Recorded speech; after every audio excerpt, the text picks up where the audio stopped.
بسم اللہ الرحمن الرحیم پڑھیے صلی اللہ علیہ النبی الأمی جی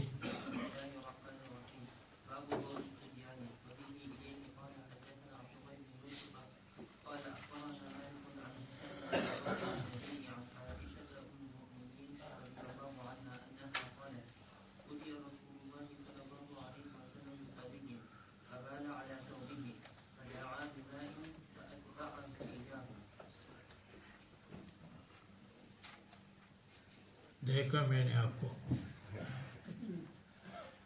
اس دن میں نے معاف کیا تو آج پھر آپ دیر سے آئے کیا کہہ رہے ہیں؟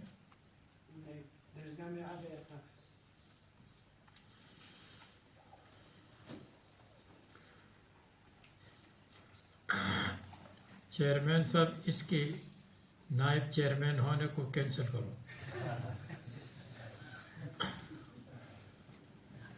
ایسا مت کرو بھائی بسم اللہ الرحمن الرحیم کل آپ کو بتایا تھا کہ بول کی 4 قسمیں ہیں بول الانسان الکبیر نجس غلیظ ہے بول الصبیان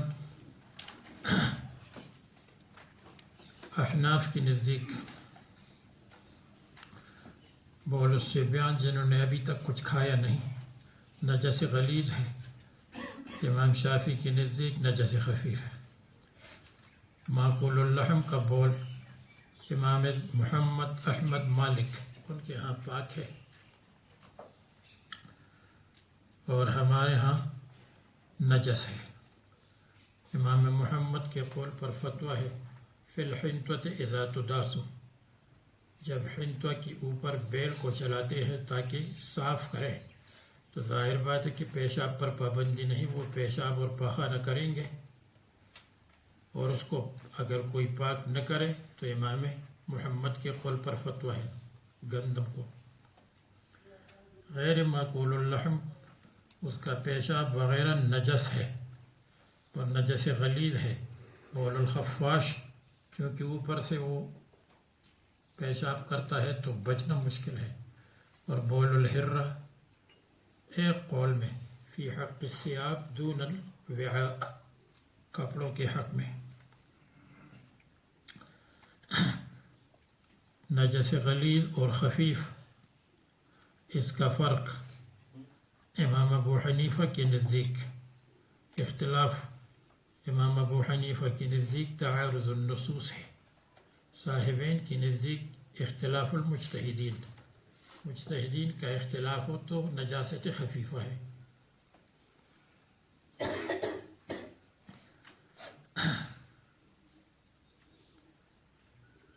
تو غالباً امام شافعی کے ساتھ ہے مصنف اس لیے کہ اس کے لیے چھڑکنے کا ذکر ہے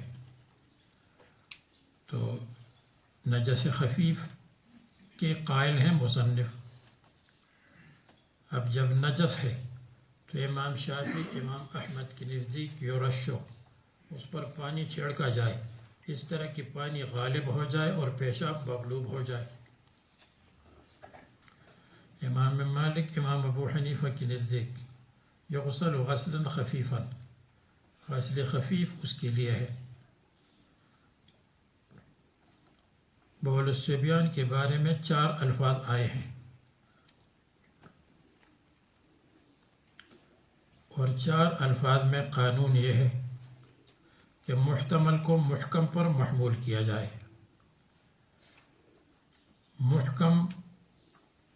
محتمل کو جب محکم پر محمول کریں گے تو محکم کیا ہے صبن کا لفظ ہے پانی ڈالنا اتباع کا لفظ ہے اتباع الماء پانی مسلسل ڈالنا یہ دونوں محکم ہے پانی ڈالنا چاہیے 2 لفظ محتمل ہے رش نضح رش نضح اس کی ایک معنی ہے پانی چھڑکنا سپرے کرنا اور دوسرے معنی ہے پانی ڈالنا تو احناف کہتے ہیں ہم نے پانی ڈالنا کا معنی لے لیا نظراً الی اللفظین الاولین، پہلے الفاظ کا تقاضا یہ ہے اتباع الماء اور صبن کی وجہ سے رشن اور نضح ان دونوں کا مطلب بھی غسل خفیف ہے۔ رشن اور نضح کے معنی چھڑکنا یہ تو سب جانتے ہیں، لیکن رشن کے معنی غسل دم الحیض میں آیا ہے۔ دم الحیض کو کھرچ لو ثم رشی ہے، پھر اس پر پانی ڈالو ثم صلی فیہ۔ رشن کے معنی ہے پانی ڈالنا۔ اور ایک روایت میں آتا ہے تنضحہ بالماء، تنضحہ چھڑکنے کے معنی میں نہیں ہے بلکہ غسل کے معنی میں ہے، اس لیے کہ حیض کا ذکر ہے۔ مضی کے بارے میں آتا ہے انتضح فرجک، اپنے فرج پر پانی ڈالو، وہاں نضح کے معنی چھڑکنا نہیں ہے۔ تو بہرحال نضح غسل کے معنی میں ہے۔ اور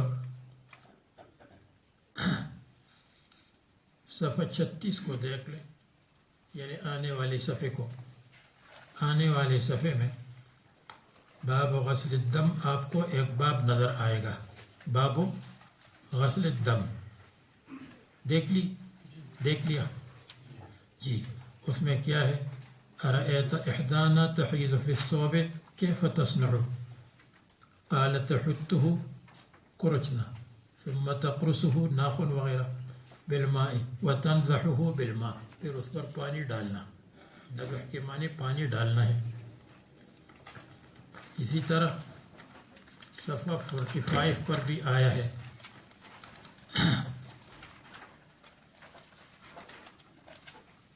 صفحہ 45 پر ہے اذا اصاب ثوب احدکم احداکن الدم من الحیضة فلتقرصه ثم لتنضحه بماء، پھر اس پر پانی ڈال دے، ثم لتصلی فیہ۔ تو جب آئے گا تو میں آپ کو انشاءاللہ بتلا دوں گا کہ اس کی اوپر نشان لگا دے تاکہ نضح کی تفسیر غسل کے ساتھ ہو جائے، جیسے احناف کا مسلک ہے۔ غسل شدید اس کو کہتے ہیں جو مع الدلک ہو، غسل خفیف اس کو کہتے ہیں جو بدون الدلک ہے، اس میں رگڑنا بگڑنا نہیں ہے۔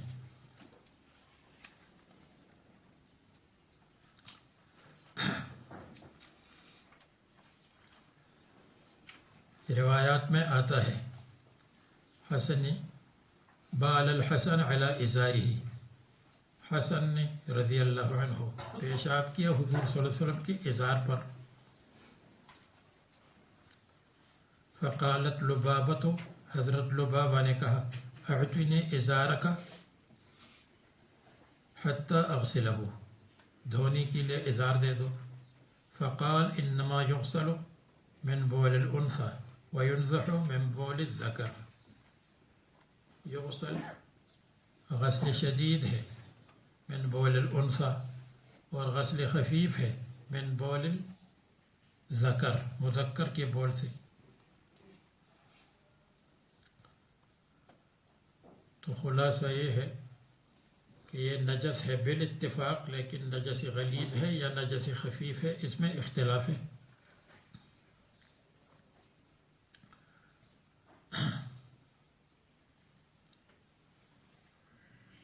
باب بول الصبیان،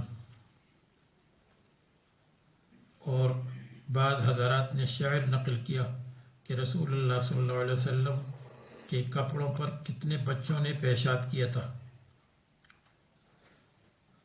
قد بال فی حجر النبی، رسول اللہ صلی اللہ علیہ وسلم کی گود میں پیشاب کیا تھا۔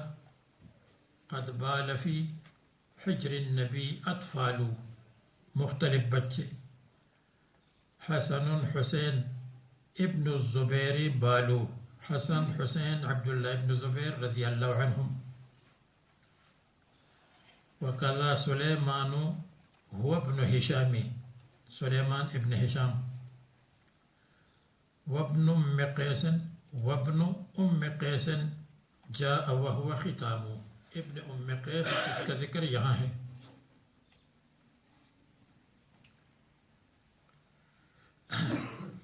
مذکر مؤنث میں فرق کی وجہ ایک یہ ہے، بچوں کو زیادہ اٹھاتے ہیں عرب میں، تو اس میں تخفیف ہوئی، بچیوں کو زیادہ نہیں اٹھاتے تھے تو اس میں تشدید ہے، یا اس لیے کہ بچے کے اندر، مرد کے اندر حرارت ہے، جہاں حرارت ہوتی ہے وہاں رقت ہوتی ہے، جہاں رقت ہوتی ہے آسانی سے زائل ہوتا ہے، اس لیے غسل خفیف کافی ہے، بخلاف لڑکی کی، لڑکی پر برودت غالب ہے۔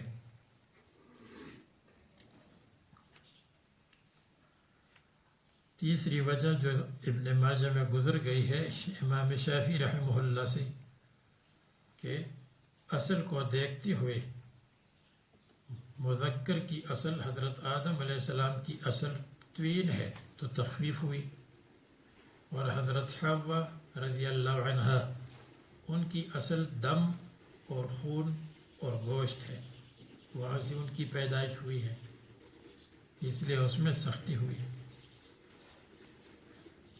چوتھی وجہ یہ ہے کہ بچے کے عضو مخصوص کی وجہ سے اس کا پیشاب منتشر ہو جاتا ہے، عضو مخصوص کی وجہ سے، اور عورت لڑکی کا پیشاب ایک ہی جگہ ہے، اس لیے کہ اس میں تو یہ نہیں کہ انتشار ہوا ہے تو پھیل گیا، انتشار نہیں ہے تو نہیں پھیلا، انتشار ہونا نہ ہونا یہ تو بچہ کے لیے ہے، بچی کے لیے نہیں ہے۔ جس میں انتشار زیادہ ہے اس میں تخفیف ہوئی تاکہ آسانی ہو جائے، جس میں انتشار نہیں، انتشار کا مطلب پھیلنا، اس میں تشدید ہوئی۔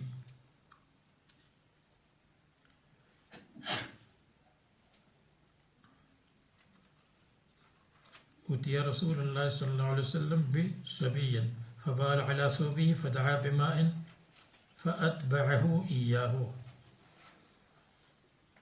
تو پانی کو اس کی پیچھے ڈال دیا، فأتبعه اے فأتبع الماء إياه البول، ولم يغسله كما في ابن ماجہ، یعنی ولم يغسله غسلا متعارفا، والغسل المتعارف يكون فيه الدلك، اس میں رگڑنا ملنا ہوتا ہے۔ دوسری حدیث،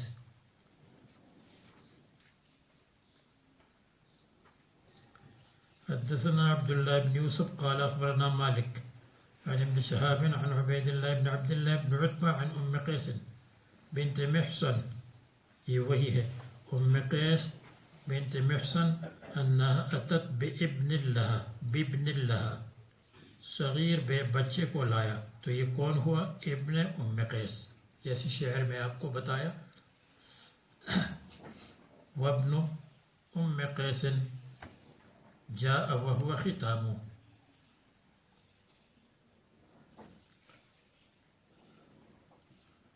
اور یہ بنت یہ ام قیس بنت محصن، ام قیس کا نام آمنہ یا جذامہ ہے۔ لم يأكل الطعام إلى رسول الله صلى الله عليه وسلم فأجلسه رسول الله صلى الله عليه وسلم في حجره گود میں، وربائبكم اللاتي في حجوركم فبال على ثوبه، آج کل تو وہ پیپر آتے ہیں تو یہ خطرہ نہیں رہتا، ورنہ پہلے بچے کو لیتے تھے تو عورتیں کہتی تھی واپس کرو، پیشاب کر دے گا، اب پیشاب اگر کرتا ہے تو سب کچھ اندر ہوگا۔ فدعا بماء فنزحه ولم يغسله، وفي مسلم ولم يغسله غسلا، اور اس کو نہیں دھویا اچھی طرح، یہ غسلاً تاکید کے لیے ہو جائے گا، غسل موقت نہیں تھا، غسل خفیف تھا۔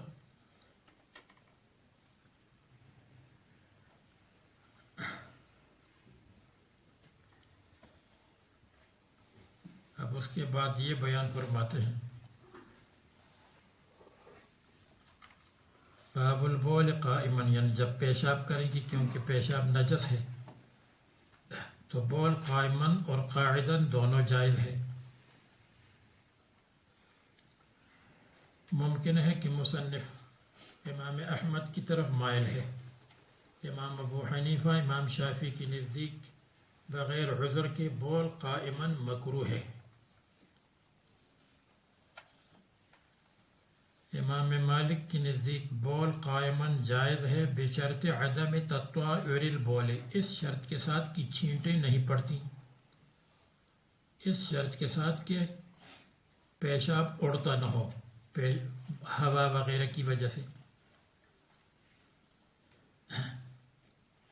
اور امام احمد کے نزدیک بول قائما جائز ہے، ممکن ہے کہ مصنف نے اس کو اختیار کیا۔ بول قائما اور قاعدا، اگر کوئی کہے بول قاعدا کی حدیث تو نقل نہیں کی، ایک جواب یہ ہے جب قائما جائز ہے تو قاعدا بطریق اولا جائز ہے۔ دوسرا جواب یہ کہ مصنف نے دوسری روایات کی طرف اشارہ کیا، بال النبی صلی اللہ علیہ وسلم جالسا فقال المشركون انظروا الیہ یبول کما تبول المرأة، رسول اللہ صلی اللہ علیہ وسلم نے بول قاعداً فرمایا۔ حضرت عائشہ سے مروی ہے، من حدثك ان رسول اللہ صلی اللہ علیہ وسلم بال قائما فلا تصدقوه انما یبول قاعدا۔ حضرت عائشہ نے گھر کی حالت کو بیان کیا، باہر کی حالت جو یہاں مذکور ہے کہ بول قائما ہوا، اس کو نہیں دیکھا۔ ایک اور روایت میں آتا ہے من الجفاء ان تبول قائما، یہ جفا ہے، جنگلی ہونا ہے، یہ جنگلیوں کی علامت ہے کہ آدمی بول قائما کر لے۔ امت کا تعامل اسی پر آ رہا ہے۔ اور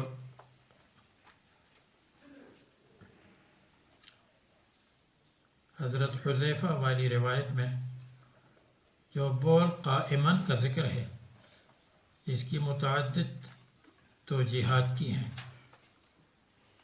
یا یہ کہ وہاں نجاست سی تو نجاست سے بچنے کے لیے بول قائما۔ نمبر 2، جواز کو بیان کرنے کے لیے مع کونہ مکروہن، مکروہ ہے لیکن گنجائش ہے تاکہ امت کو مسئلہ معلوم ہو جائے۔ نمبر 3، بعض اوقات میں لتحسین الدبر، اپنے مقعد کو محفوظ رکھنے کے لیے تاکہ بول قائما میں ہوا کے نکلنے کا احتمال نہیں ہوتا، کم ہوتا ہے، بول قاعدا میں ہوا کے نکلنے کا احتمال ہوتا ہے، اس سے بچنے کے لیے۔ نمبر 4، لارتفاع المکان، جس طرف پیشاب کر رہے تھے وہ جگہ اونچی تھی تو پیشاب واپس آ جاتا، اس لیے۔ نمبر 5، للتداوی، علاج کے لیے، کسی نے یہ علاج بتایا۔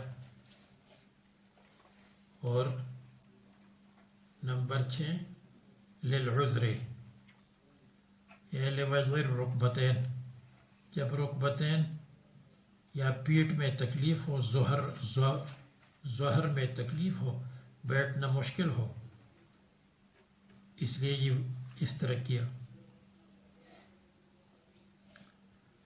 نمبر 7، للبس الدرع، زرہ پہنی تھی تو بیٹھنا مشکل تھا۔ اس میں اچھی توجہ یہ ہے کہ یہ کسی عذر کی وجہ سے جیسے رغبتین ہے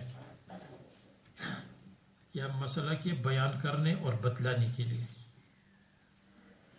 اس زمانے میں بول قائمن کفار کی علامت ہے، اس لیے غیر معذور کے لیے نہیں، اور معذور ہو بیٹھ نہیں سکتا تو دوسری بات ہے، یا اگر بیٹھتا ہے تو نیچے اتنی گندگی ہے کہ اس میں بیٹھنا مشکل ہے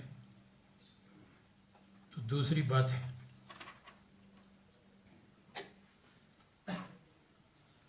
یہ بھی روایات میں آتا ہے کہ بیت الخلاء میں جب جائے گا تو سر کو چھپانا چاہیے. کان النبی صلی اللہ علیہ وسلم اذا دخل المرفق، جب داخل ہوتے تھے بیت الخلاء میں، لبس الحذاء، جوتا پہنتے تھے، وغطى رأسه، اور سر کو چھپاتے تھے.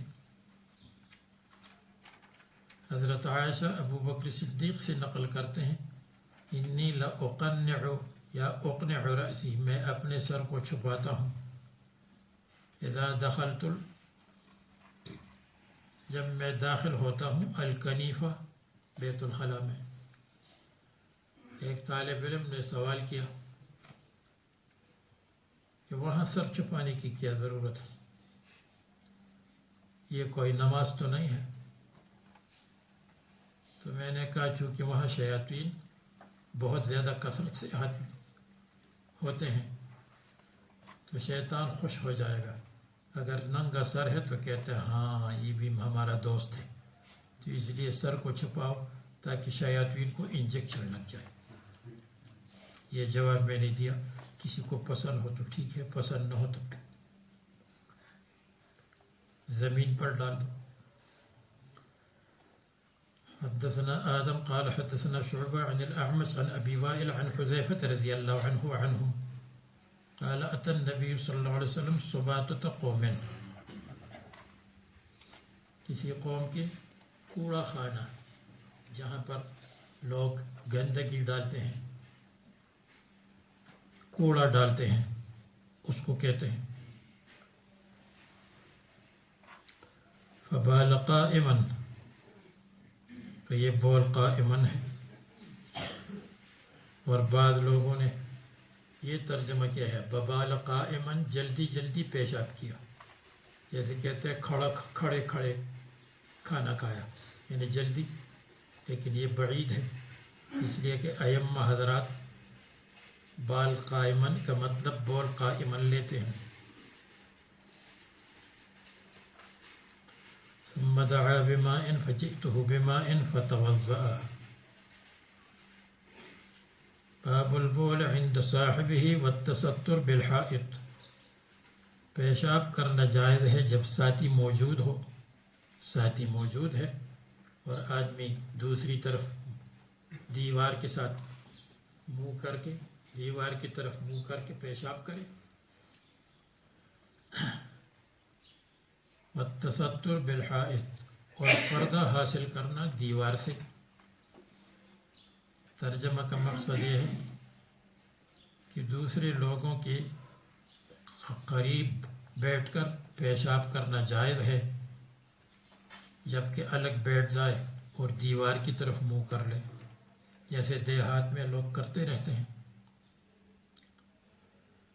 اور دوسرا ترجمہ کا مقصد یہ ہے کہ رسول اللہ صلی اللہ علیہ وسلم قضاء حاجت کے لیے جاتے تھے تو ابعد فی المذہب، دور جاتے تھے، اور صرف پیشاب کے لیے دور نہیں جاتے تھے بلکہ قریب میں بیٹھنا بھی ثابت ہے.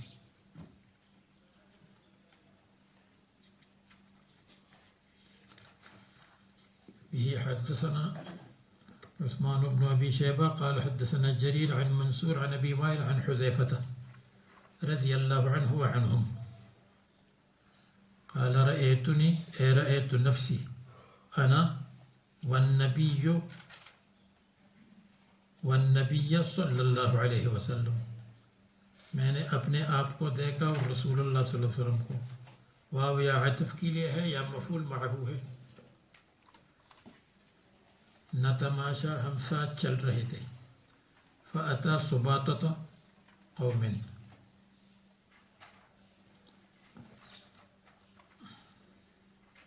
رسول اللہ صلی اللہ علیہ وسلم لوگوں کی کوڑا ڈالنے کی جگہ پر آ گئے. جیسے آج کل کوڑے کے لیے جگہ نہیں ہوتی بلکہ اس کے لیے برتن رکھتے ہیں، کچھ کوئی چیز رکھتے ہیں اس میں ڈالتے ہیں، ڈرام وغیرہ میں ڈالتے ہیں. خلف حائط، حائط کا مطلب دیوار. اب رسول اللہ صلی اللہ علیہ وسلم دور کیوں تشریف نہیں لے گئے، قریب میں کیوں بیٹھ گئے؟ نمبر 1 تقاضا غالب تھا اس لیے قریب میں بیٹھ گئے. نمبر 2 کوڑا خانہ اسی لیے ہوتا ہے کہ لوگ پیشاب کے لیے وہاں بیٹھ جائیں تو رسول اللہ صلی اللہ علیہ وسلم بھی وہاں بیٹھ گئے. نمبر 3 جہاں جا رہے تھے تو گزرنے کے راستے سے یہ جگہ قریب تھی اس لیے وہاں پیشاب کیا اور پھر وہاں سے اپنی منزل کی طرف چلے.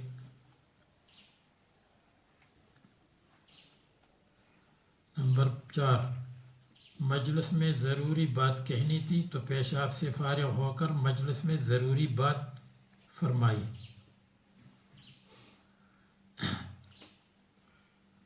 اور نمبر 5 بیان جواز کے لیے کہ یہ قریب میں بیٹھنا جائز ہے.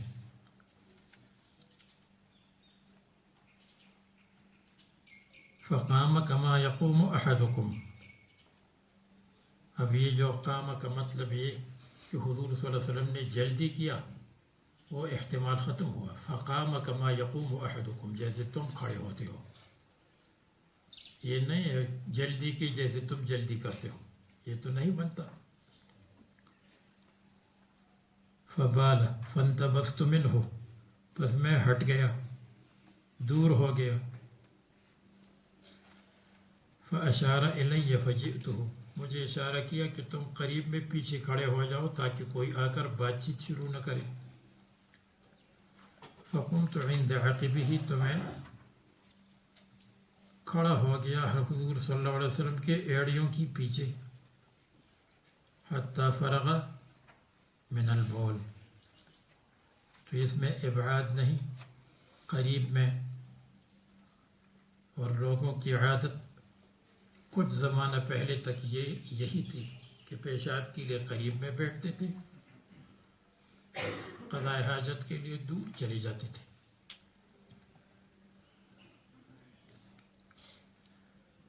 اور جو دور جانے کے عادی نہیں تھے،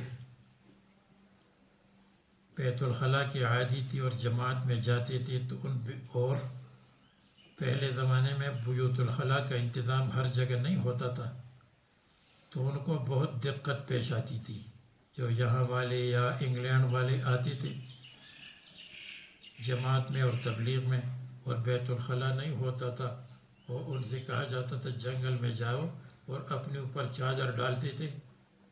ان کو اس کی عادت نہیں تھی، تو خطابی کی طرح ان کے لیے بہت زیادہ مشکل تھا. جیسے خطابی کے لیے یہ مشکل تھا کہ بائیں ہاتھ سے پکڑ لو، بائیں ہاتھ سے استنجا کر لو.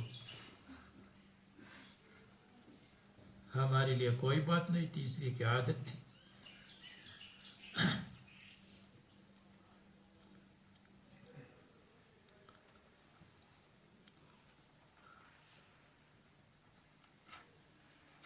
باب البول عند سباطة قوم، ترجمۃ الباب کا ایک مقصد یہ ہے کہ اذن عرفی کافی ہے. رسول اللہ صلی اللہ علیہ وسلم نے وہاں پیشاب کیا بغیر اجازت ہے کیونکہ عرفاً اجازت ہے. دوسرا مقصد ترجمۃ الباب کا یہ ہے کہ جو چیز کسی کام کے لیے تیار ہو اس کو استعمال کر سکتے ہیں، اور خواہ مخواہ اجازت لینے کی ضرورت نہیں ہے، جس کو کلابی تقوی کہتے ہیں. کلابی تقوی جانتے ہو، کتا تقوی کرتا ہے تو پاؤں اٹھا کر پیشاب کرتا ہے، لیکن پھر اسی پیشاب کو چاٹتا ہے. تو خواہ مخواہ اجازت لینا ایک طرف اجازت لے گا، دوسری طرف سب غلط کام کرے گا. اجازت کی ضرورت نہیں ہے. نماز کا وقت ہے، آپ اپنی کار پارکنگ میں کھڑی کر دیں تو اس میں اجازت کی کیا ضرورت ہے؟ کار پارکنگ تو ہے اس لیے کہ اس میں کار کو رکھے.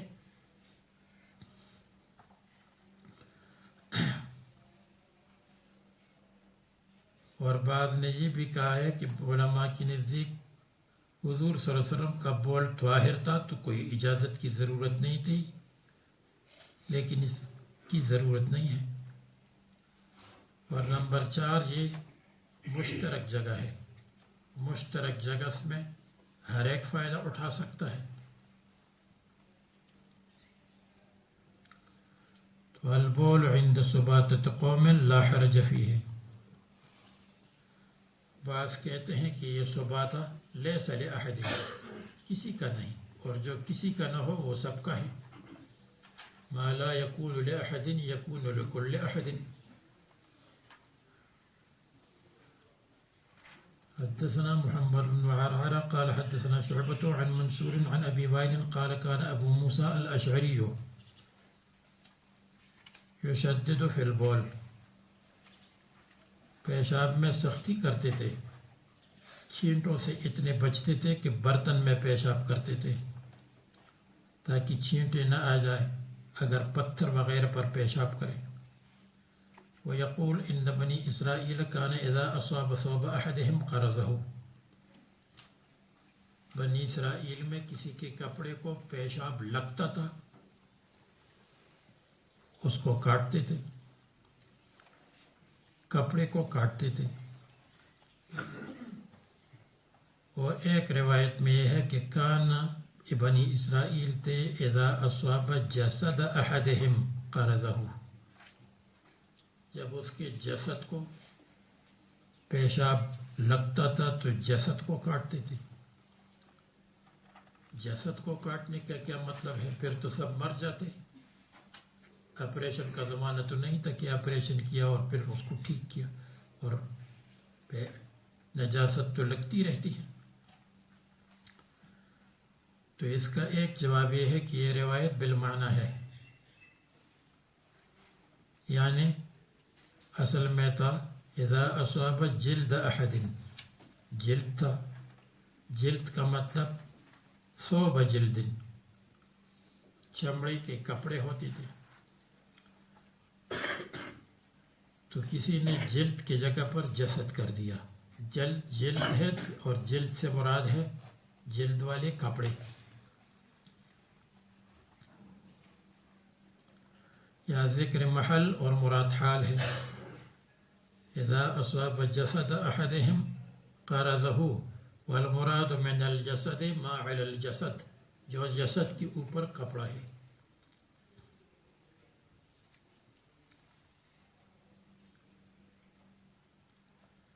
اور تیسرا یہ کہ اذا اصاب جسد احدهم قرضه اے فی الآخرت، آخرت میں اس کی سزا یہ تھی، قبر میں آخرت میں کہ اس کو کاٹتے تھے.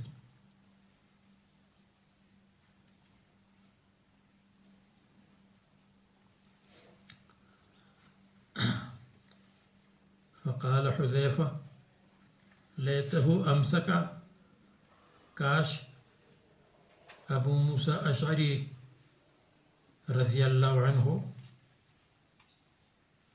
اپنی بات سے باز آ جائے، اپنی بات سے واپس ہو، تشدید و سختی نہ کرے. اس لیے کہ اتا رسول اللہ صلی اللہ علیہ وسلم سباتة قوم فبال قائما، اور یہ نہیں ہے کہ اس کے لیے پیشاب کے لیے کوئی برتن استعمال کیا.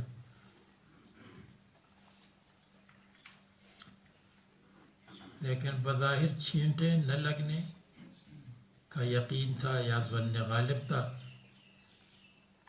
اس لیے کسی اور چیز کو استعمال نہیں کیا. تو معنی یہ ہوگا کہ اتا رسول اللہ صلی اللہ علیہ وسلم سباتة قوم من غیر مزید الاحتیاط، زیادہ احتیاط نہیں، جبکہ قطرہ لگنے کا خوف ہو سکتا ہے. پڑھیے جی.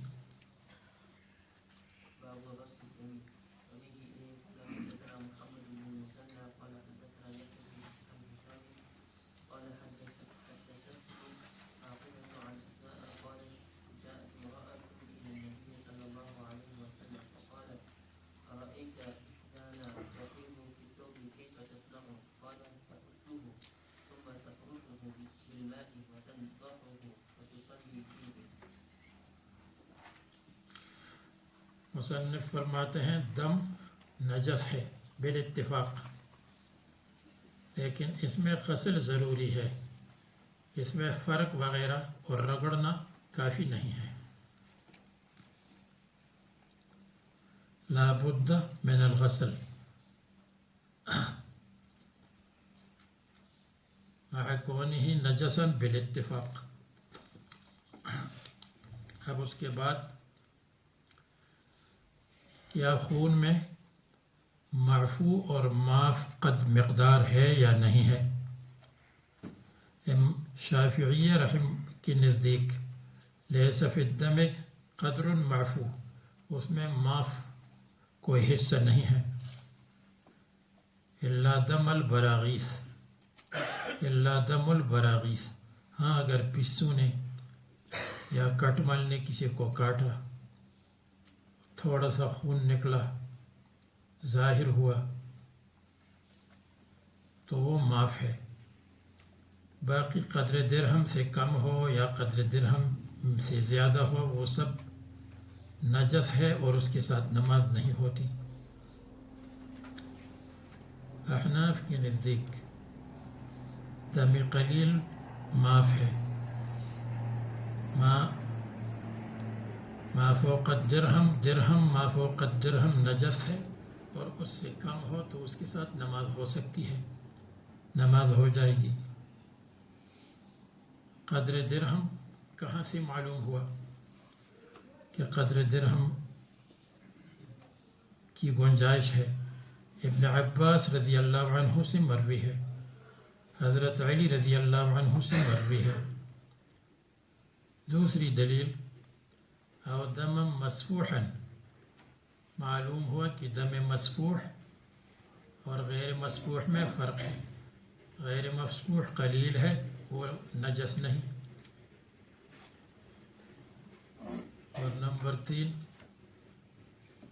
استنجا کا محل بقدر درہم ہے، تو اگر اتنی مقدار ہو تو وہ معاف، اور اس کی اوپر ہو تو وہ معاف نہیں ہے. اس لیے فقہا کہتے ہیں کہ اگر محل استنجا سے بقدر درہم زیادہ ہو یا بقدر الکف تو وہ واجب الغسل ہے، ورنہ واجب الغسل نہیں ہے، مسنون الغسل ہے. تو دیکھو استنجا میں محل استنجا سے جب تجاوز نہ کرے تو وہ واجب الغسل نہیں ہے، اس لیے کہ قرآن کریم میں اللہ تعالیٰ فرماتے ہیں اذا قمتم من الصلاۃ، جب تم نماز کا ارادہ کرو، اور استنجا تو کر لیا ہے، تو یہ نہیں فرمایا فاستنجو، بلکہ فرمایا فاغسلوا وجوہکم وایدیکم الی المرافق. وضو کا ذکر ہے، استنجا کا ذکر نہیں، اس لیے کہ استنجا ہر حالت میں لازم نہیں. اگر ہر حالت میں فرض ہوتا تو فرض کا ذکر قرآن کریم میں ہونا چاہیے.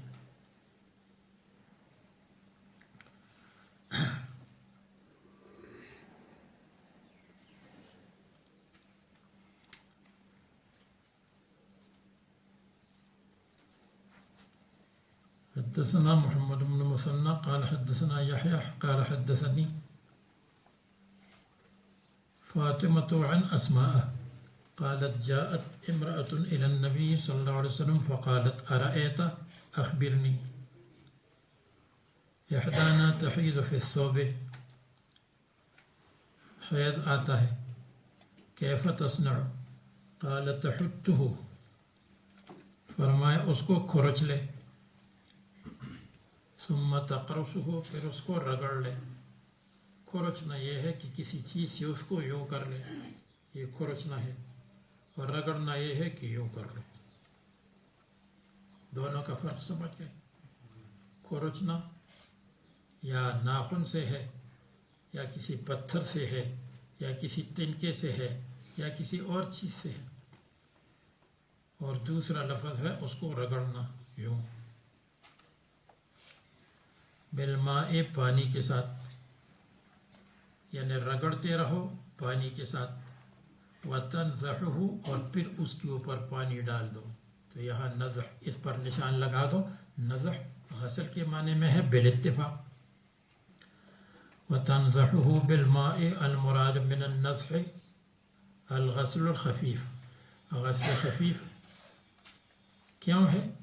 اس لیے کہ پہلے سے رگڑنا بگڑنا تو ہو گیا، تو اب غسل خفیف کافی ہے. وتصلي فيه به. حدثنا محمد قال أخبرنا معاوية قال حدثنا هشام بن عروة عن أبيه عن عائشة قالت جاءت فاطمة بنت أبي حبيش على النبي صلى الله عليه وسلم فقالت يا رسول الله إني امرأة استحاض. مجھ پر استحاضہ ڈالا گیا. استحاضہ کے ایام بھی مجہول ہے، لفظ بھی مجہول آتا ہے.